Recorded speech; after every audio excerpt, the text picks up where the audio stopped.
Hello বন্ধুরা, আমি আপনাদের সম্মুখে নিয়ে আসলাম ব্রহ্মপুত্র নদীর চিত্র। হ্যালো ভিউয়ার্স, এই নদীটি এক সময় ছিল পানিতে টইটুম্বুর, কিন্তু সময়ের ব্যবধানে নদীটি শুকিয়ে এখন পরিণত হয়েছে একটি মরা খাল। যেই ব্রিজের মধ্যে এক সময় হাজার হাজার দর্শনার্থী তারা এসে এখানে বিনোদন পাওয়ার জন্য তারা ভিড় জমাইত, কিন্তু সময়ের ব্যবধানে নদীটি শুকিয়ে একেবারে খাল পরিণত হয়ে গিয়েছে।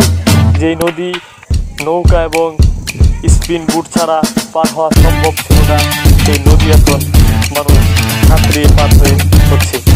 এ কারণে হ্যালো বন্ধুরা, আপনাদের কাছে কেমন লেগেছে ভিডিওটি এবং এরকম নদী শুকিয়ে মরা খালে পরিণত হয়েছে এই দৃশ্যটা কেমন লাগছে আমাদেরকে কমেন্টে জানাবেন এবং বেশি বেশি করে সাবস্ক্রাইব করবেন, লাইক করবেন।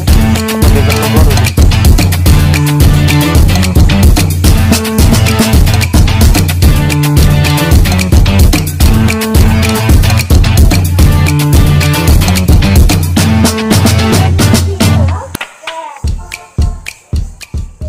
হ্যালো বন্ধুরা, আমি আপনাদের